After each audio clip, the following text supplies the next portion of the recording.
आपल्या शेतकऱ्यांचं आता शेतीमध्ये जावं की न जावं हा मोठा बिकट अवस्थेत परिस्थिती आहे. हत्तीचं तर रोजचा कळप आहे, गव्यांचा रोजचा कळप आहे. त्यामुळे आमचा शेतकरी बांधव, आमच्या महिला वर्ग प्रचंड घाबरून आहेत. आज बळीराजा संदर्भात आपल्याला खूप चांगल्या योजना महाराष्ट्र शासनाने राबवलेत. तर माझ्या मतदारसंघातील कोल्हापूर जिल्ह्यातील चंदगड, आजरा, गडिंग्लज तालुक्यातील आजची परिस्थिती अध्यक्ष महोदय खूपच बिकट परिस्थिती आहे. आज रानगवे, रानडुक्कर, हत्ती, बिबटे, ब्लॅक फंतर आणि बरेच आमचे गड 5 गड किल्ले आहेत आणि सीमा भाग आहे.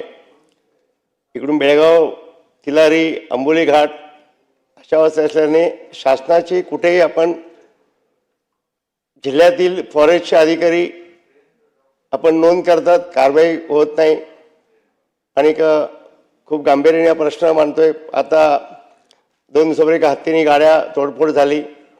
सरकारचं लक्ष आपल्या मार्फत आपण केंद्रीय इच्छितो की आपल्या शेतकऱ्यांचं आता शेतीमध्ये जावं की न जावं हा मोठा बिकट अवस्थेत परिस्थिती आहे. हत्तीचं तर रोजचा कळप आहे, गव्यांचा रोजचा कळप आहे.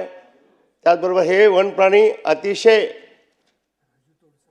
राजुरा शहरापर्यंत चंदगड शहरामध्ये पण फिरायला लागलेले आहेत. त्यामुळे आमचा शेतकरी बांधव, आमच्या महिला वर्ग प्रचंड घाबरून आहेत की अशी भीतीदायक वातावरण निर्मिती झालेली आहेत. त्याचबरोबर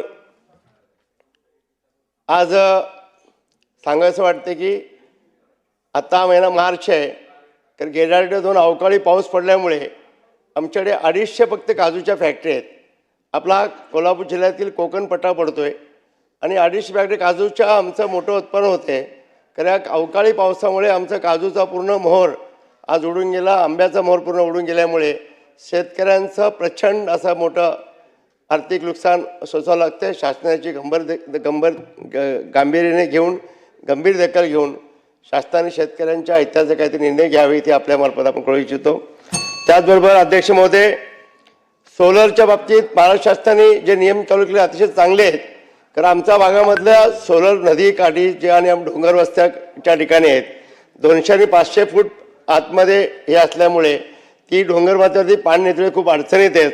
खरा चंदगड विधानसभा सीमा भागातला हा वेगळून मुख्यमंत्री महोदय साहेबांनी याला काहीतरी आपल्या चंदगडच्या हितासाठी, चंदगड विधानसभा हितासाठी निर्णय घ्यावे आणि शेतकरी कसा सुखी आनंदी राहिल्याची आपली दखल घ्यावी आपल्याला बोलायचं होतं. त्याचबरोबर अध्यक्ष महोदय, आज पाणंद रस्त्याच्या माध्यमातून बोलतोय अध्यक्ष महोदय. तर आपल्याला शेतकऱ्यांचा सगळ्यात अवघड प्रश्न पाणंद रस्ता खूप अतिशय गरजेचा आहे आणि पाणंद रस्त्याच्या माध्यमातून चांगला विकास घडणं, प्रत्येक शेतकऱ्याला न्याय देण्याच्या भूमिकेत सरकारने राहणं हे खूप अपेक्षित आहेत. आणि आता मी हे मांडल्यानंतर सरकारने याचं गांभीर्य घेऊन कमीत कमी सर्व पद्धतीचे पाणंद रस्त्याला सगळं आपल्याला चांगला निधी उपलब्ध करून लोकांना एक न्याय देण्याची भूमिका हवे. आपल्याला बोलायची संधी दिली म्हणून शॉर्टकट घेतला. संजय उपाध्याय, सन्मान्य सदस्य.